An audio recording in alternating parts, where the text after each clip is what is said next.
Pemirsa, senang sekali malam hari ini kami dapat kembali menjumpai Anda dalam program Tatap Muka. Program yang hadir sebagai wadah sosialisasi, berbagi informasi, dan juga edukasi. Tentu saja, kami senantiasa menghadirkan narasumber yang kompeten dan kredibel di bidangnya. Pemirsa, pada malam hari ini, tema perbincangan kita adalah spirit berprestasi ala Duta Muda. Untuk membahas hal ini, untuk berbincang masalah ini, saya tidak sendiri. Sudah hadir di studio Jurnal TV. Yang pertama saya perkenalkan dulu narasumber dengan Bapak Dr. Guntur Talajar, SHMPD, sebagai pustakawan ahli utama Kalteng dan juga pengayom seni budaya Kalteng.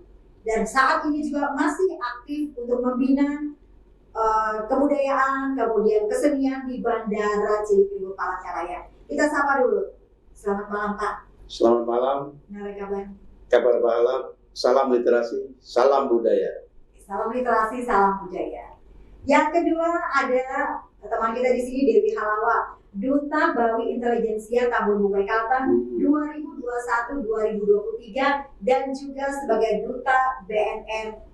Apakah itu Duta BNN untuk Palangkaraya atau Kalimantan Tengah, nanti kita bertanya.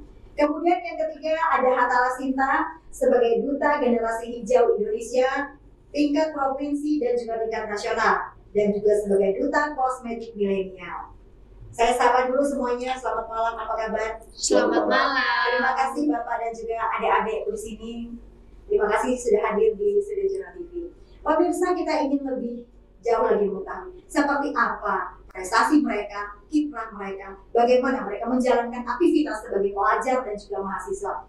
Dan juga yang tidak kalah pentingnya, bagaimana seorang bapak di sini mengayomi teman-teman kita sehingga prestasi ini tidak hanya berhenti sampai di sini, tetapi memberikan dampak untuk orang lain dan juga teman-teman muda di luar sana. Pemirsa, bersama saya Olivia Teja, inilah Tatap Muka selengkapnya.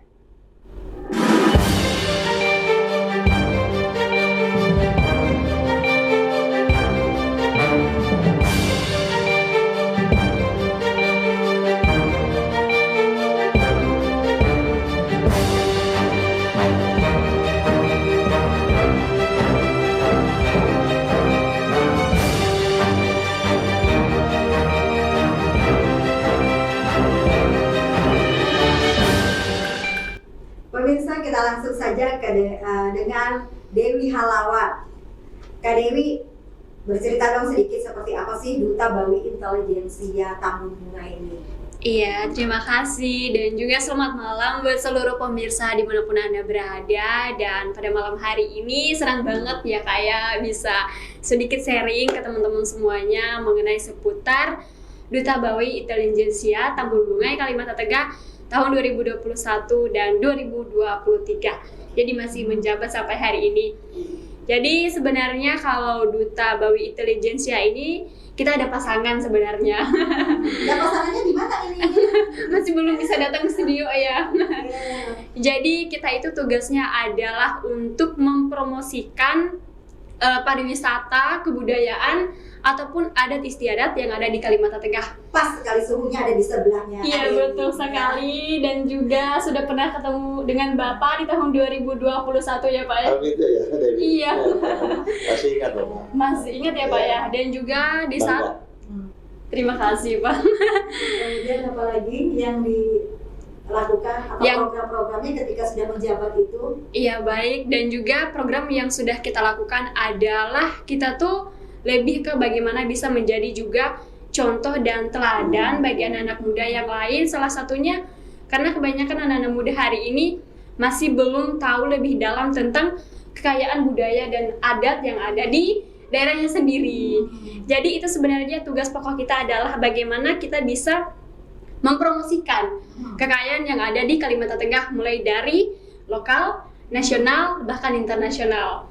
Dan juga di sini kita diajarkan sekalipun kita di sini berasal dari berbagai daerah gitu ya, tetapi kita bagaimana bisa berbaur, karena sebenarnya dan sejujurnya saya bukan berasal dari sini, asli Kalteng, tapi karena seperti sebuah pepatah mengatakan, di mana bumi dipijak, di situ langit dijunjung. Jadi makanya kayak bersyukur bisa diberikan kesempatan juga untuk berkarya di Kalimantan Tengah. Aslinya di mana Devi? Dari Nias, Bapak. Oh. Tapi dia mau belajar dan belajar tentang kekayaan kebudayaan tradisi di Kalteng ya. Iya, Oke. betul. Ketika masuk itu syaratnya apa aja tuh?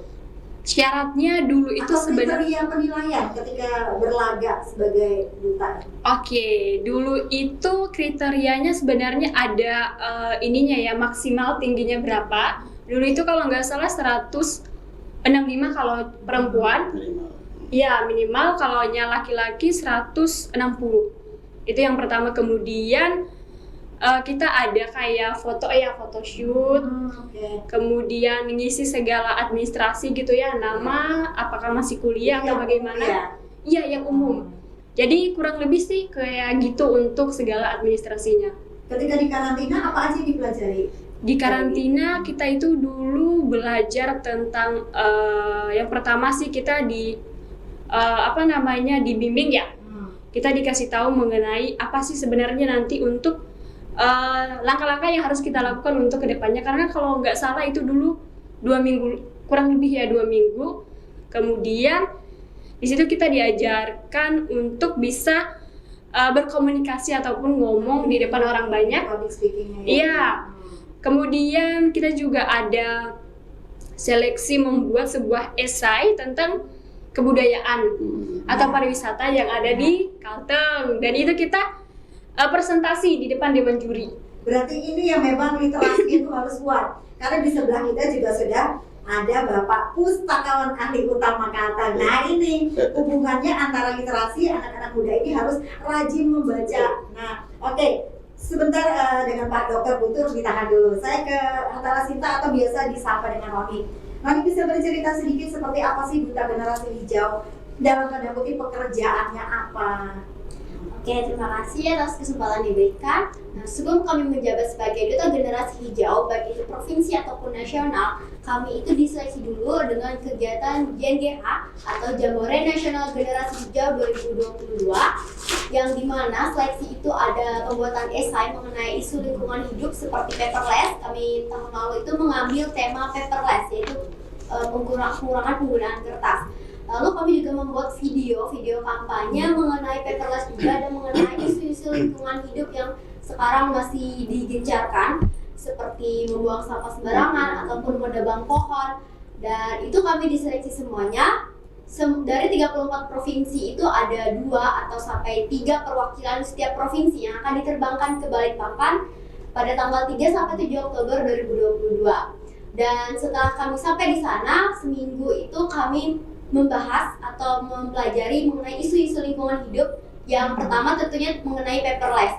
Kami di sana sharing antar remaja, antar anak SMA, karena ini tingkat SMA SMK sederajat.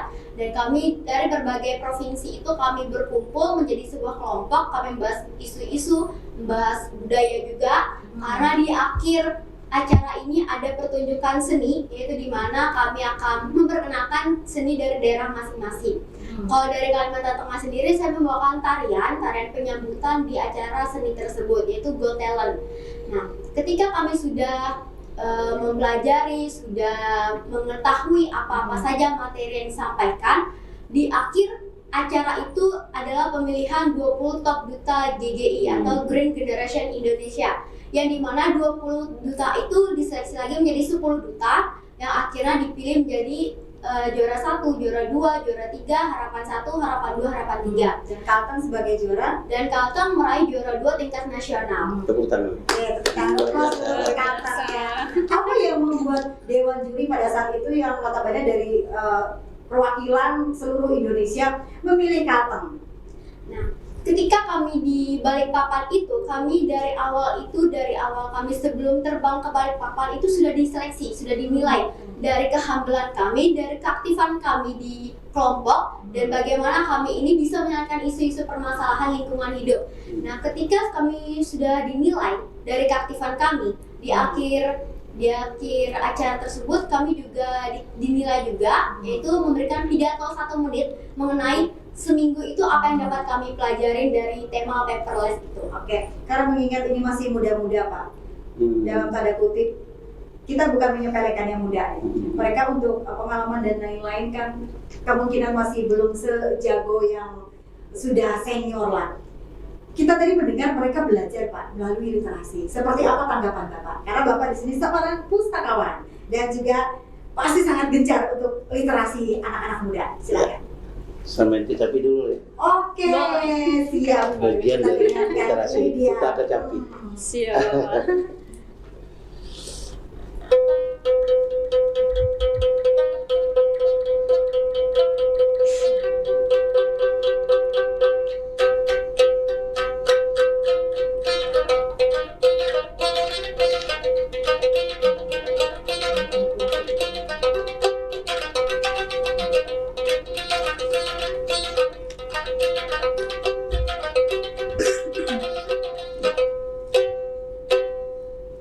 Bagian. Oke, apa itu tadi Pak ceritanya tentang apa? Ya, itu bagian dari literasi agar generasi muda Dayak Kalteng jangan meninggalkan musik asli kecapi Dayak. Oke. Harus dilestarikan, dikembangkan, bahkan dipromosikan. Karena persaingan dengan musik modern. Sekarang sudah ada DJ, Iya. sudah ada musik klasik, Iya. ada musik ritmik dan sebagainya. Tapi yang kecapi ini punya kita. Nah, bagaimana Pak supaya anak-anak muda ini tetap welcome dengan alat musik tradisional, Ya. supaya mereka tuh tertarik. Kan Bapak tadi mengatakan sekarang ada DJ, ada hip hop dan lain Ya. sebagainya, sehingga tetap diminati dan disukai. Betul. Ya, yang pertama saya ucapkan selamat malam, salam isen ulang, dan salam literasi.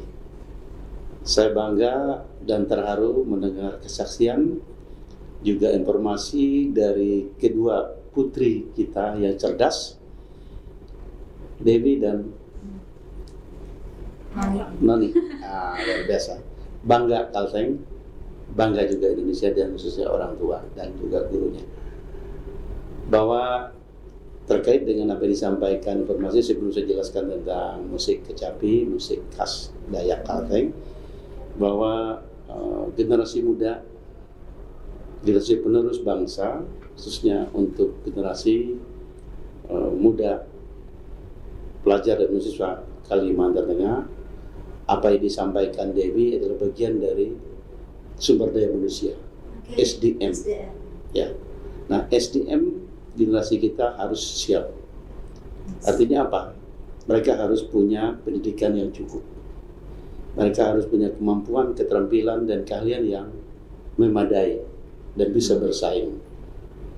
Bahwa kecerdasan atau harati, ya, kepintaran itu ada 3. Apa yang disampaikan oleh Dewi dan Noni. Yang pertama adalah kecerdasan intelektual, kecerdasan emosional, bagaimana dia mengelola emosionalnya sehingga dia bisa beradaptasi, berkolaborasi, tampil sebagai juara provinsi dan juara nasional. Yang ketiga, kecerdasan sosial, agama, adat dan budaya dan seni. Nah, ini 3 hal inilah kecerdasan yang harus dimiliki oleh generasi kita, khususnya pelajar dan mahasiswa ya, untuk Kalimantan Tengah ke depan. Apalagi ibu kota negara ini sudah di Kalimantan nanti, Yes, IKM. dekat dengan Kalteng. Kita harus siapkan SDM generasi kita. kita, SDM kita yang mampu dan bisa bersaing dengan provinsi bahkan dengan negara luar. Nah, kaitan dengan itu, apa yang dikatakan, disampaikan oleh ya, pembawa acara yang cantik dan juga juara kita ya, duta perwakilan atau orang yang pintar, yang hati, yang cerdas ini di bidang tadi ya intelijensia sebagai Bawi, ya, Bawi itu putra atau putri ya, Hatwe putra, kalau Bawi itu putri, yang mewakili Kalteng, bahkan juara Dewi, bahwa dia mampu mengelola intelijensianya, mengelola kecerdasannya, bermanfaat untuk dirinya sendiri dan bermanfaat untuk orang banyak. Tadi disampaikan bahwa ya mensosialisasikan, mempromosikan Iya. pariwisata, budaya, termasuk juga nanti menjadi duta literasi. Boleh. Nah, kita ada juga duta literasi, ada perlombaan tiap tahun. Oke. Wah, keren. Membantu mempromosikan mensosialisasikan untuk meningkat minat baca. Karena sumber ilmu, sumber pengetahuan, sumber kecerdasan, dan bisa pintar, nilai lulus dengan baik, ini sudah sarjana. Ya, mahasiswa sekarang sudah sarjana. Karena dia memiliki buku dan membaca buku, baik itu secara online maupun offline. Nah, bagian dari literasi adalah bagaimana dia mengelola, mulai dari membaca, mencatat, kemudian ilmu pengetahuan itu dimanfaatkan yang sebaik-baiknya, dikembangkan. Itu literasi. Nah, literasi itu dikembangkan oleh si Dewi dan ini adalah di bidang seni budaya dan juga bidang promosi sebagai duta. Duta ini adalah perwakilan orang-orang, anak-anak yang betul-betul punya talent dan juga punya kemampuan, punya bakat. Iya, terpilih tadi mulai dari ya tinggi badan sampai caranya dialog ataupun audiensi dan public speaking sampai juga bahasa. Ya. Nah, kaitan dengan intelijensia artinya bahwa dia bagaimana mampu ya mengelola kecerdasannya dan juga menguasai dirinya sendiri dan juga lingkungan atau masyarakat di sekitarnya. Termasuk si Noni, dia mampu dan punya kecerdasan memahami, mempelajari dari literasi tadi ya, bagaimana Indonesia hijau, Kalteng hijau. Kalteng ini dijuluki sebagai paru-paru dunia. Ini bagian dari pembelajaran edukasi kepada generasi kita agar Kalteng ini hutannya tidak gundul, ya, agar Kalteng ini jadi tujuan wisata dunia karena paru-paru dunia. Nah, itu sudah dicanangkan oleh Pak Gubernur. Kalteng ini paru-paru dunia oleh juga pemerintah pusat dan sudah terkenal di dunia. Berarti tugas mereka Pak mengimbangi supaya paru-paru dunianya tetap ada, tetapi tetap yang namanya, karena kita jujur saja, kita di sini SDA-nya sangat luar biasa, tapi dia bisa balance. Kalau kita menarik dari situ kan berat sekali Pak tugas anak-anak ini seusia seperti ini. Nah, dari para pembina seperti apa sehingga mereka tidak stagnan sampai di sini? Hanya ya sudah sampai segini kok kayaknya berat sekali. Nah, seperti apa dukungan dari para senior-senior?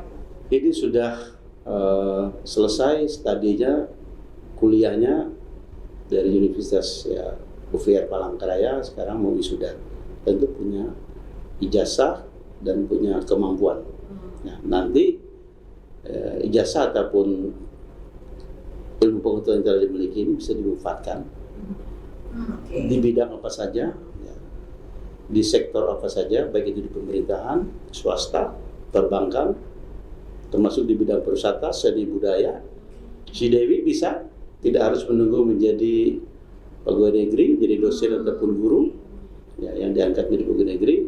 Dan bapaknya guru aslinya, ya, jadi bisa saja si Dewi buka sanggar, buka studio rekaman, ya, kemudian jadi manajer atau pimpinan EO, event organizer, yang mengelola hiburan, mengelola pertunjukan, mengelola katakanlah sekarang yang ramai di TV-TV swasta, ya acara-acara hiburan.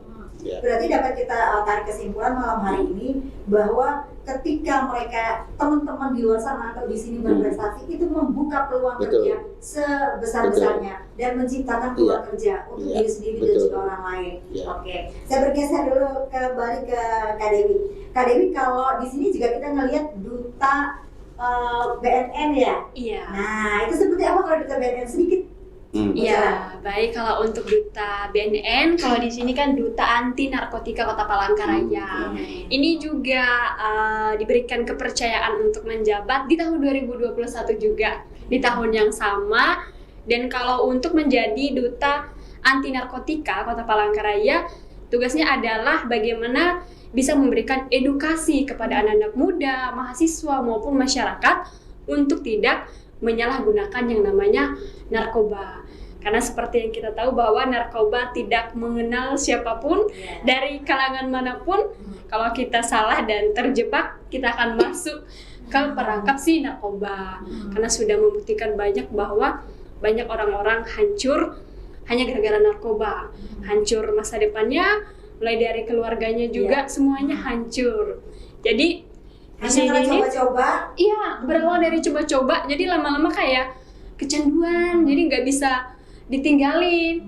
Nah makanya ada juga duta anti narkotika. Kalau saya ini tingkat mahasiswa, karena juga ada yang tingkat SMA sebenarnya untuk remaja. Jadi ya itu tugasnya adalah bagaimana menjadi contoh lah, teladan di lingkungan sekitar. Salah satunya tadi melakukan sosialisasi ataupun edukasi. Oke. Kalau bergeser lagi ke Hatala Sinta atau Noni, kalau untuk duta kosmetik milenial, karena ini banyak banget ini di bawah semua saya yang gak punya ini. Sini ada duta kosmetik aman terfavorit 2021 yang dimana ini diseleksi itu antara SMA, SMK sederajat dan mahasiswa. Jadi itu digabung, tidak ada pembedaan. Jadi Mahasiswa dan pelajar campur. Jadi untuk penentuannya juara 1, 2, 3 itu diseleksi dulu. Yang pertama seleksi pemateri. Kami diberikan pemateri 1 hari full, itu dikasih materi tentang kosmetik. Karena ini diselenggarakan oleh Badan POM, jadi ini berkaitan dengan merkuri. Apalagi kita harus membahas mengenai BPOM, kosmetik yang harus ada BPOM-nya. Yang aman. Ya, kosmetik yang aman. Lalu ketika kami sudah diberikan materi, hari selanjutnya, hari kedua itu kami diseleksi lagi, yaitu kami mempresentasikan apa yang kami sampaikan, apa yang kami dapatkan ketika kami diberikan materi tersebut. Jadi juara 1, 2, 3 itu dari mahasiswa, dan saya perwakilan SMA, SMK sederajat itu mendapatkan juara terfavorit Dari SMK 2 Palangkaraya. Oke. Kalau untuk yang mendukung selama ini, mulai dari generasi hijau berangkat ke tingkat nasional, siapa aja, dari mana saja, kemudian untuk duta kosmetik ini sendiri? Kalau untuk duta Grand Generation ini karena sifatnya self-funded, yaitu adalah kami membiayai sendiri. Jadi saya itu meminta bantuan atau meminta sponsor itu dari, yang pertama dari Dinas Lingkungan Hidup Kota Palangkaraya, yang kedua ada dari SMK Negeri 2 Palangkaraya, yang ketiga ada dari IJTI, yang keempat ada dari Jurnal TV, yang kelima dari Rumah Betang. Sponsornya dari kelima tersebut. Oke, sponsor utama. Kepedulian Jurnal TV terhadap anak-anak muda untuk pembangunan SDM, bukannya promosi diri sendiri, tetapi kita menjadi bagian dari anak-anak muda ini sendiri.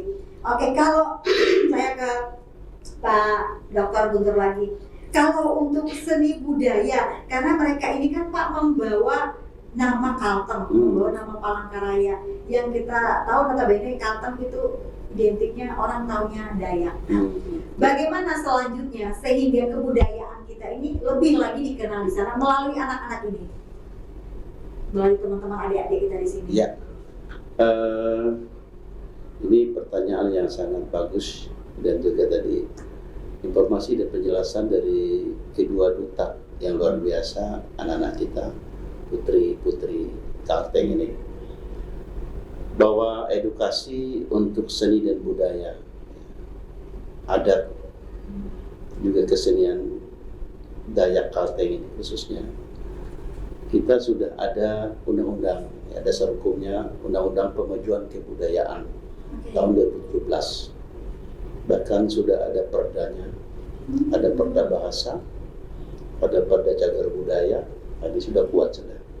Dan itu saat saya di Dinas Persada dan Kebudayaan kemarin dengan DPR, atau dukungan Pak Gubernur, dan juga dukungan dari perguruan tinggi, dan juga balai bahasa dan balai terkait. Nah, implementasinya mulai dari pendidikan, baik pendidikan formal maupun non formal. Pendidikan formal adalah mulai dari PAUD, TK, SD, SMP, SMA sampai perguruan tinggi. Sudah ada kurikulum yang mengatur, yang membimbing tentang seni dan budaya. Tidak terkecuali seni dan budaya. Ya. Ada kecapi, ada kenong, ada suling, ada robab, ada gendang, ya.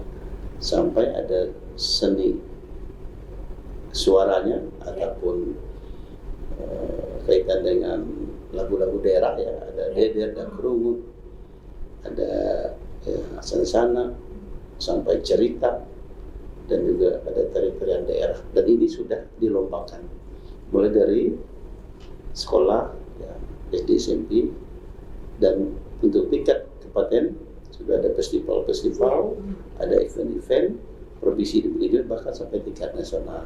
Nah, juara-juara inilah mereka-mereka yang ikut dalam festival perlombaan inilah yang nanti menjadi generasi penerus untuk seni dan budaya Dayak ini. Dan itu tidak akan hilang. Nah, mereka sudah mahir, sudah pandai, sudah pintar dan mencintainya, menjiwainya, dan bisa membuka lapangan kerja. Sekarang banyak artis lokal. Oke, tetapi ini kan tidak lepas dari bimbingan behind the scene-nya, Pak. Yes. Kalau behind the scene-nya mungkin tidak welcome, tidak terus mengedepankan, akan sulit. Seperti apa? Misalnya dari dinas pendidikan, dari pariwisata, kemudian dari teman-teman pemerhati budaya, sehingga mereka terus mengedepankan anak-anak ini terus bergerak. Iya. Nah, sekarang sudah ada ya berkembang dan cukup banyak berdirinya sanggar-sanggar seni dan budaya, paguyuban-paguyuban yang bergerak di bidang seni dan budaya ini. Termasuk juga ada kursus-kursus. Kemarin saya arahkan sudah ada satu sanggar yang menjadi sekolah non formal, yaitu diploma. Nah, sudah buka. Nah, ini ada aturannya, bisa. Jadi dia lulus dari sekolah itu diploma, dia bisa jadi guru, bisa jadi dosen. Kemana itu, Pak? Ada di Jalan Setaji kalau punya Ibu Tracy, Bu Tresupia. Jadi Betang kalau ada yang Batarung. berminat langsung ke Ya, ada Betang Batarung, sanggar Betang Batarung, sanggar biasa yang cukup dengan akte notaris. Nah, sekarang kalau sudah menjadi pendidikan non formal, dia bisa mengeluarkan diploma. Di 1, 2, sampai 3. Nanti bisa berlanjut sampai ke S1. Itu pendidikan non formal yang diizinkan oleh Dinas Pendidikan, baik kota sampai provinsi bahkan tingkat pusat. Nah, kalau sudah ada ijazah, ya diploma, dia punya hak mengajar dan membuka lapangan pekerjaan. Dan siswanya tidak lagi, kalau sanggar kan dia tidak menetap. Ya. Tapi kalau dia sebagai siswa atau mahasiswa, seperti ya kuliah Ada di kampus. lisensinya, Nah, ya. itu contoh yang saya buat terobosan saya waktu di Dinas Kebudayaan Pusat kemarin. Ada salah satu sanggar yang kita angkat statusnya menjadi pendidikan non formal Sehingga perguruan teman-teman yang sejajar dengan perguruan tinggi, diploma. teman-teman yang kemarin Dan banyak misalnya, mahasiswanya. oke, Iya. yang punya talenta, Iya. tidak terabaikan Ya, mungkin, jadi bisa bergabung di situ. Betul, ya. Oke, pertanyaan selanjutnya, Pak. Bagaimana teman-teman muda ini menciptakan suatu seni, kemudian kreasi, kaltem yang kreatif dan inovatif di tengah digitalisasi? Ya, sekarang saya bicara mohon izin dengan saudara saya dari budaya keluarga Bilton. Ya, kemudian ada satu lagi di YouTube itu yang terkenal ya, Samsi misalnya, penyanyi kerungut Deder kita, sering di YouTube. Ya, lagu-lagu daerah, terutama kerungut dan Deder. Nah, mereka sekarang ya tidak lagi sebagai pencipta dan pencinta seni budaya secara amatir, tapi mereka sudah profesional. Mereka sudah menjual hasil karya dan juga menghibur masyarakat di panggung-panggung dari desa ke desa, dari kota ke kota, semua kabupaten. Setiap acara perkawinan, ya, seperti contohnya saudara saya Mariun, penyanyi artis lokal gitu yang terkenal juga, senior. Kemudian mereka dibayar, tidak lagi gratis, dan standarnya sudah ada. Minimal 5, yang terbaru ini saya punya keluarga nikah 17 juta sampai 20 juta. Luar biasa. Bayangkan 1-2 malam tampil dengan membawa peralatan, ya baik organ maupun yang musik tradisional ini, mereka tampil lagu-lagu daerah namanya kerungut Deder, modern dan klasik sekarang. Seni dan budaya bisa menjadi Iya, itu kolaborasi musiknya, ada aplikasinya, bisa pakai keyboard, bisa yang asli, yang tradisional, dan mereka panggungnya setiap ya dari kampung termasuk juga acara-acara ritual tiba, acara syukuran, pesta.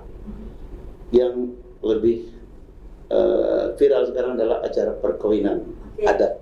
Kalau mendengar penjelasan dari Pak Dr. Butur Farajan tadi sebagai pustakawan ahli utama Kalteng, ada nggak yang pengen kalian dua tanyakan ke beliau terkait dengan prestasi kalian masing-masing?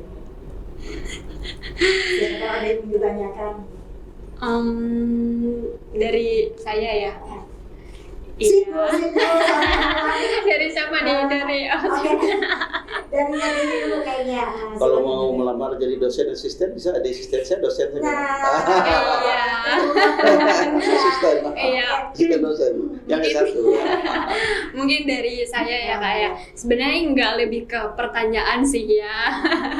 Karena berhubung karena udah juga ibaratnya sebentar lagi juga wisuda dan juga bersyukur sudah menjadi teladan contoh bagi teman-teman, dan sebentar lagi juga sebenarnya lebih fokus ke dunia nyata yang sesungguhnya. Mungkin kalau dari saya secara pribadi nih ya Kak ya, ke Bapaknya, kira-kira mungkin kedepannya anak-anak muda sekarang ya kadang-kadang sebenarnya setelah lulus kuliah bingung nih mau melangkah kemana dan harus kemana. Nah kira-kira dari Bapak sendiri, kira-kira hal seperti apa yang harus kami lakukan untuk awal yang pertama gitu Pak? Habis ini mau kemana begitu kira-kira? Galau Pak. Iya. Kalau anak muda belajar Gitu Pak. Kalau terplanning Mungkin ada masukan nih dari Ya, Bapak gitu. mohon izin dan salam hormat untuk Ibu Kepala Dinas, Bu Nono, ya Ibu Gubernur, Wakil Gubernur. Saya atas nama pustakawan ya Kalteng dan teman-teman saya Kalteng, ada di kabupaten, ada di kota. Tadi Dewi cerita ya dan mengusulkan. Saya sekarang ada tugas tambahan yang karena di luar jam kerja sore dan malam ini saya berbulan sebagai dosen ya, di Institut Agama Kristen Negeri. Dulu juga waktu Covid kemarin saya dosen di IAIN juga, dosen sejarah dan perusahaan. Nah saya belum punya asisten, kalau jadi asisten saya boleh. Wah, Siap. tapi jangan tanya gaji ya. Yang penting pengabdian dulu. Ya. Itu salah satu contoh peluang-peluang kan S1 kan boleh jadi asisten ya. Kalau dosen itu minimal S2. Yang kedua, saya di bidang perpustakaan ya, saya ini guru aslinya ya, kepala sekolah, kemudian pernah jadi dekan di Unkrip, pembantu rektor di PGRI 2 prode ya. Dan sekarang saya di bidang perpustakaan fungsional yang halo-halo, kemudian mendampingi tuturi dengan petugas perpustakaan di sekolah-sekolah sampai ke kampus, bagaimana kita mengangkat, meningkatkan minat baca masyarakat dan juga siswa dan pelajar dan juga keluarga. Nah, kita ada program namanya ya perpustakaan desa, perpustakaan keluarga, ada yang barunya pojok baca. Nah, sekarang di Pelangka di Kalteng ini masih kurang toko buku, pasar buku masih kurang. Nah, si Dewi bisa buka toko buku, jual tapi kan buku. sekarang buku ini kan bersaing dengan dunia digital yang lebih gampang Pak. Nggak ada masalah. Bagaimana caranya mensosialisasikan bahwa buku itu masih bisa menjadi idola gitu Pak? Jadi toko bukunya juga dibuka juga yang digital. Jadi ada 2 perpustakaan digital namanya, buku digital. Jadi buka juga pakai komputer, pakai laptop. Mau yang digital, buka bayar per jam. Karena sekarang orang cari buku itu ya tadi digital, ada yang offline yang bukunya langsung. Nah, ada kekurangan dan kelebihannya antara yang offline atau buku langsung dengan yang digital.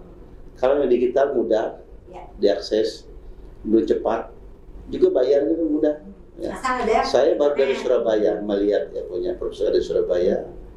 Ya, banyak mahasiswa pelajar itu jam-jam istirahat pasti dia buka, cari bahan kuliah, cari bahan pelajaran. Ya bisa karena itu punya swasta, punya pribadi, bayar. Seperti kita kalau di internet kan, bukan internet main apa yang dulu game, sama ini pasti bayar kan, sama juga ini bisa karena swasta. Nah kemudian yang offline-nya dia lebih banyak positif dibanding yang online. Ini ada negatif sedikit.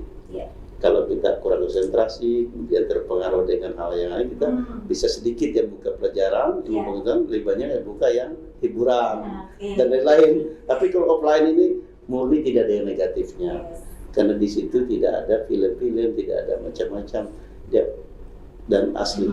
Kalau pertanyaannya Kak Dewi tadi Pak, seperti apa pemuda atau sebelum lulus kuliah ini dia mempersiapkan memanajemen untuk masa depannya?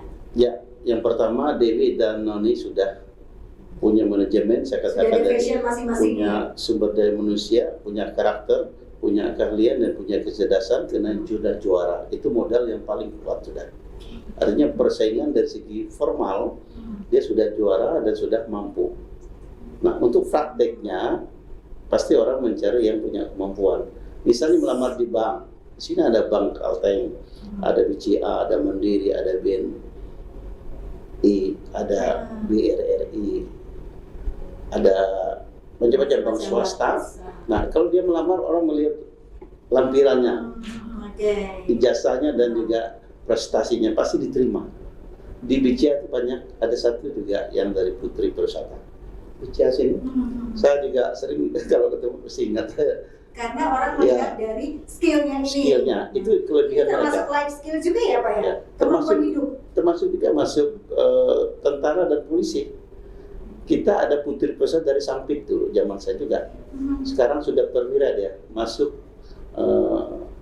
Akmil, lulusnya perwira. Sekarang tugas di Mabes. Dulu pernah di Aceh, sering di A, karena ada grup yang Putri Perusahaan. Nah ini untuk Karena support tinggi, teman-teman juga fisiknya ya. kuat, karakternya sudah bagus, dia masuk TNI. Ini peluang-peluangnya mereka, kesediaannya, ya. Dan mereka tidak pernah istilahnya malu kucing nggak ada. Selalu mengeksplor diri. Langsung juga nanti. Oke. Nah, walaupun dia masih SMA atau SMK, nanti kuliah, masuk dunia kerja, punya keahlian dan kemampuan. Sudah belajar Ya. berkompetitif dengan Ya. dengan Dan teman-teman sekarang- dan juga dengan kehidupan Ya. ini namanya. Banyak yang online untuk seleksi, baik di swasta Ya. maupun di pemerintahan online. Mereka punya keahlian. Kalau untuk Kak Dewi sendiri sebelum ke Noni, seperti apa kalian memanage diri kemudian mengatur waktu antara Iya, belajar dan menjaga prestasi?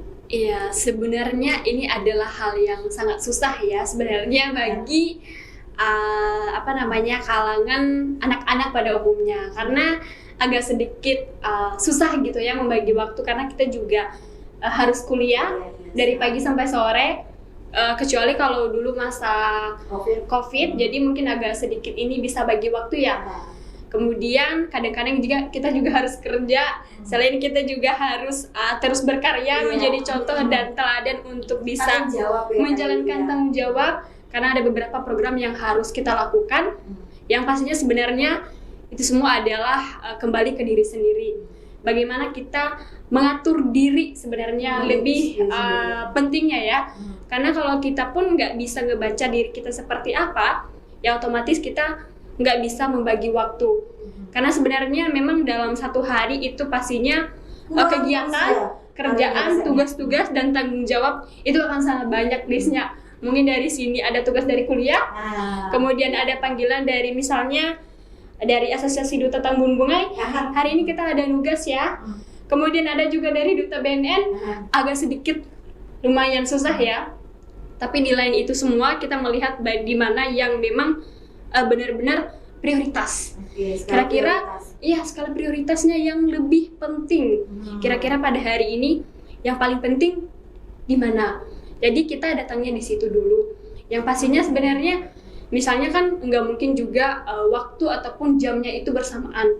Yang pastinya misalnya dari Duta Tambun Bunga itu pagi, terus ngerjain tugas kuliah mungkin masih bisa besok.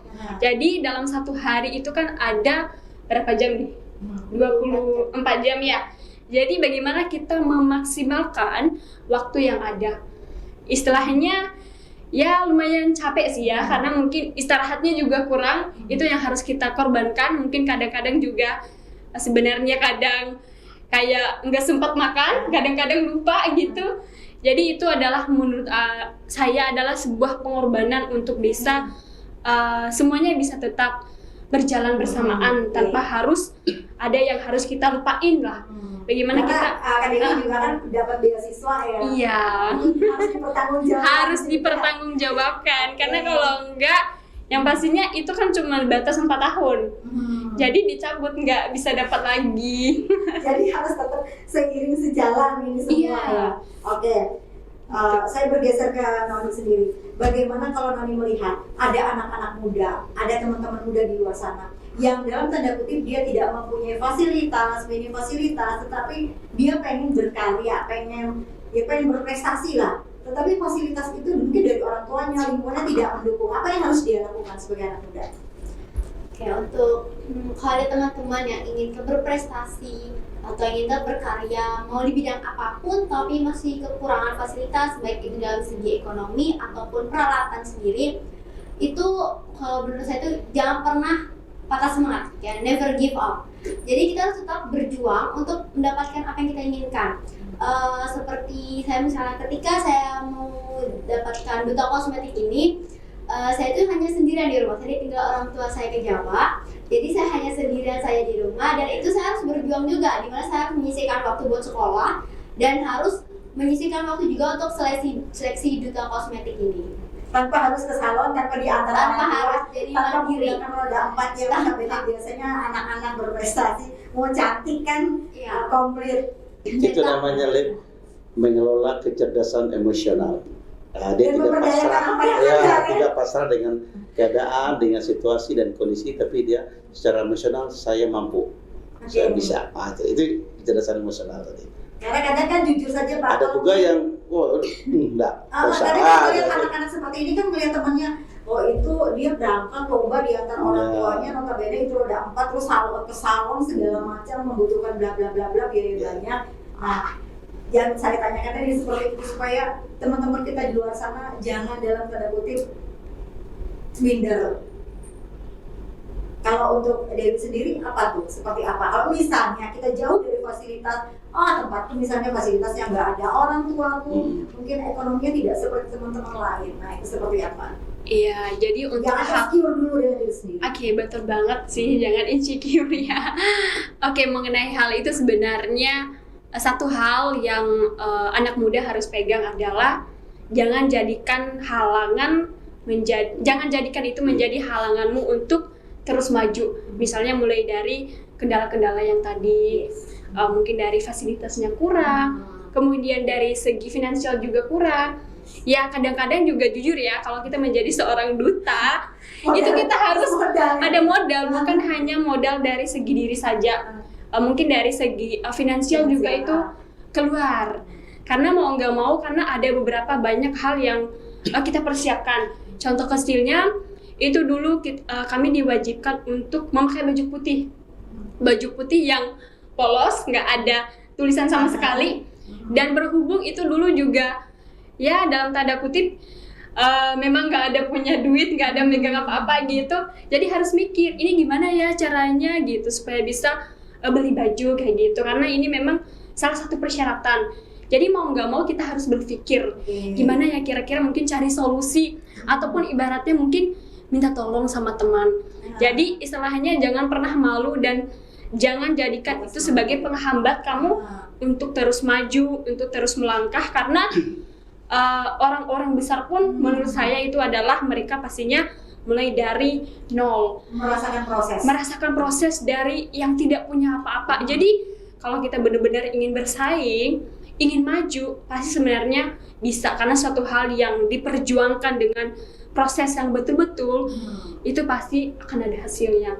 Dan itu benar-benar saya rasakan sih ya Kak ya, karena selama kurang lebih hampir 3 tahun ada di Kalimantan Tengah, jauh dari orang tua dan juga cuman hanya mengandalkan beasiswa dan juga kadang-kadang juga harus kerja part time. Gimana supaya saya ini nggak hanya diri saya ini cuman kuliah gitu loh. Gimana saya itu bisa terus berprestasi gitu, supaya bisa memberikan kebanggaan bagi orang tua juga, bisa bermanfaat juga di manapun kayak gitu, bisa berkarya. Ya, menjadi berkat bagi orang lain. Jadi sebenarnya modalnya adalah mikir dan jangan pernah malu. Harus bisa gitu, dalam hati itu harus bisa. Bagaimanapun caranya, ya kita harus bisa gitu. Yang pastinya sih jangan pernah juga malu untuk minta tolong ke siapapun. Kalau misalkan ya ada kendala-kendala sedikit gitu. Oke, kalau Kakak sendiri tadi kan ada endorse nih, kan sudah berarti kalau ada endorse nih udah sadar, udah tahu bahwa kemampuan finansial Noni pada saat itu nggak yes banget gitu loh untuk berangkat sebagai duta tingkat nasional. Nah itu seperti apa? Pasti kan ada galau segala macam. Apa yang dilakukan selain terus bagaimana sih menggedor hati para donatur ini sehingga mereka percaya ketika kita menjual diri kita ke mereka, dalam tanda kutip jual dirinya. Oke, untuk sponsor sendiri ini agak sulit karena ini berhubungan dengan sekolah, di mana kami itu harus audiensi dulu ke dinas-dinas, yaitu berarti kami harus izin keluar sekolah. Dan untuk izin keluar sekolah ini sedikit rumit karena itu kan mengganggu jam pelajaran. Nah, tapi karena ada dukungan juga dari guru-guru, yaitu pembina saya juga, Bu Rini Hidayah, Bu Rini serta Ibu selalu mendukung saya, terus mengizinkan saya keluar juga untuk audiensi ke dinas-dinas. Gak malu tuh audiensi ke dinas-dinas bawa proposal, membawa kertas yang orang harus percaya dengan kita sehingga mereka mempercayakan uangnya ke kita. Kalau untuk sponsor dari dinas itu audiensi dulu, kita ngasih surat ke dinas, yaitu dan nanti mereka akan panggil kita. Ketika kita panggil itu baru kita audiensi apa sih tujuan kita datang ke situ tuh buat apa dan kita mau ngapain. Dan situ kita harus jelasin dulu kita di sini tuh hadir buat apa dan tujuan kita buat dinas ini apa. Dan ketika itu Impact-nya untuk dinas iya, sendiri. dan mereka juga harus percaya dengan kita tuh bagaimana. Yang pertama penampilan itu harus rapi dulu, jangan acak-acakan, dan bagaimana cara kita berbicara kepada dinas-dinas tersebut. Yang notabene lebih tua dari kita, jauh sekali.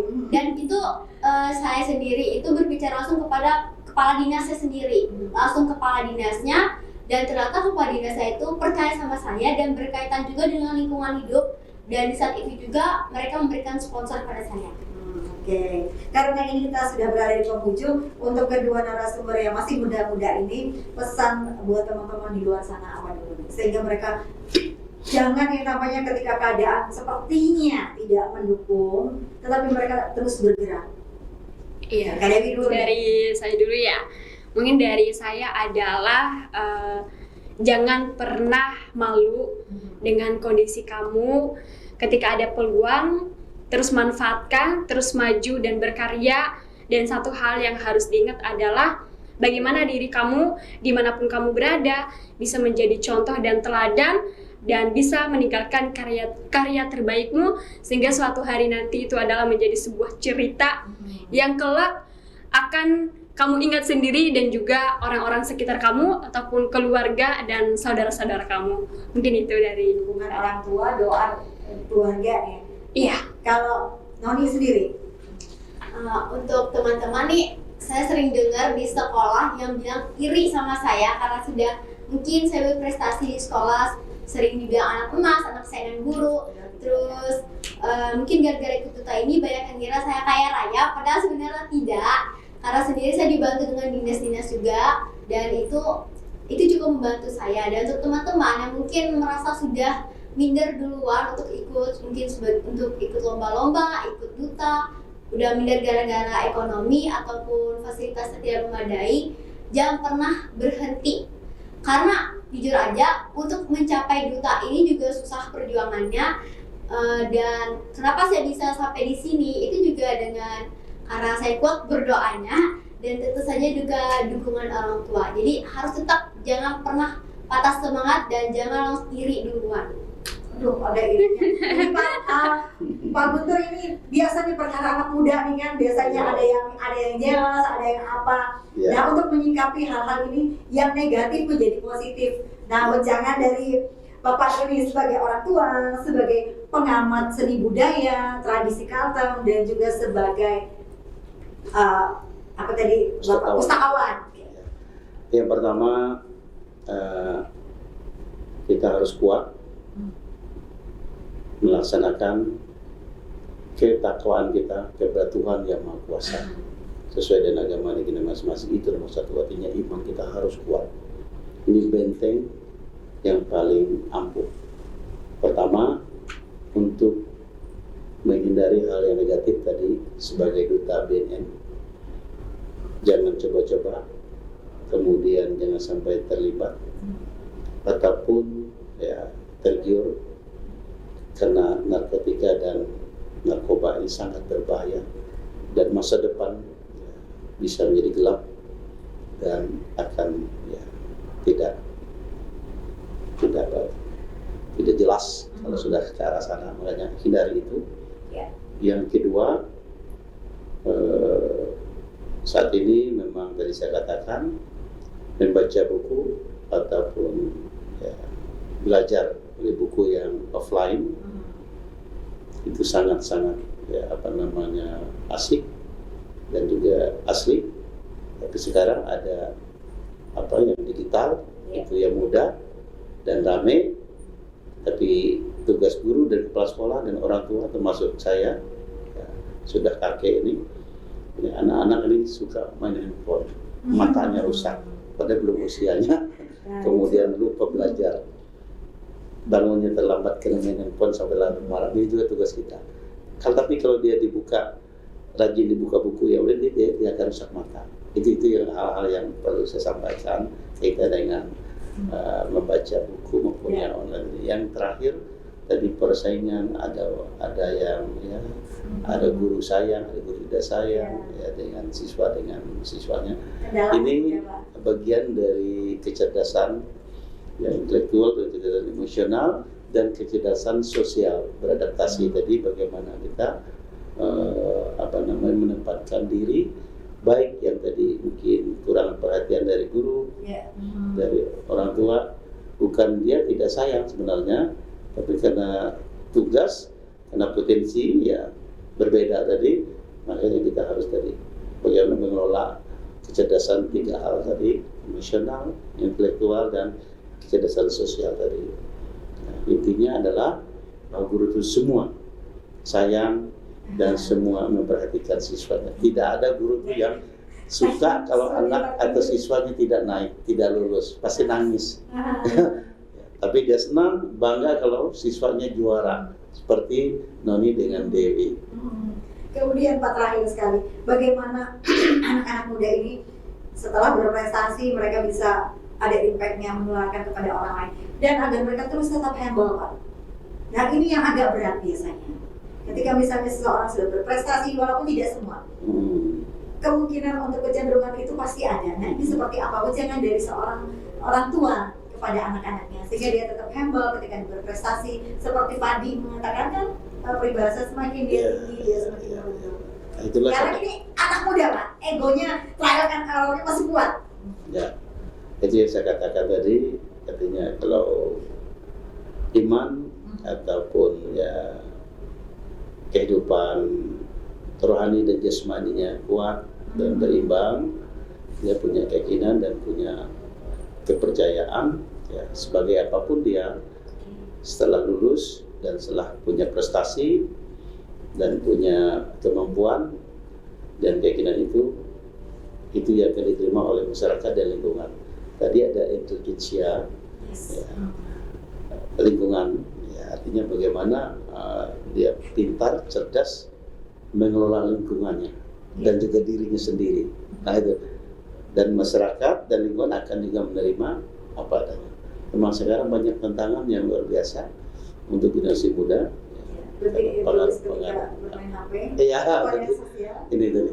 Makanya kuncinya tetap rendah hati dan juga harus kuat iman dan saling ya, toleransi, gotong royong. Dan sekarang suasana bulan puasa Ramadan, kita saling menghormati, saling menghargai, dan saling mendoakan, dan mohon maaf lahir dan batin sesama kita. Oke. Terima kasih kepada Pak Dr. Guntur Talajian SH, MPD, Pustakawan Ahli Utama Kalteng, malam hari ini sudah berbagi.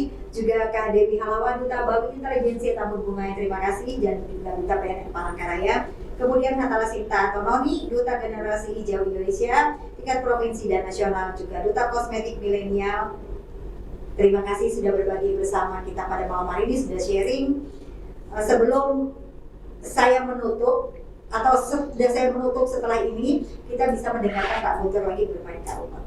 Terima kasih untuk ketiga narasumber saya buat malam hari ini. Salam Terima kasih. salam literasi, salam budaya. Salam budaya. Pemirsa, akhir kata saya Olivia Teja bersama teman-teman yang bertugas pada malam hari ini pamit undur diri dari hadapan Anda, dan inilah persembahan terakhir dari Paduka Tarajan.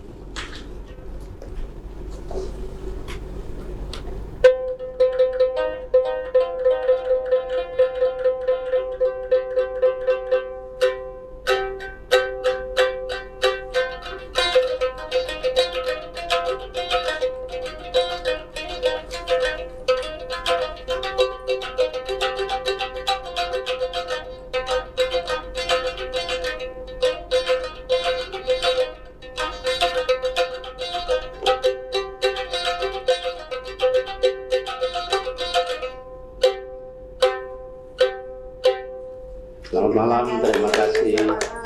Sampai jumpa. Jurnal TV, hebat.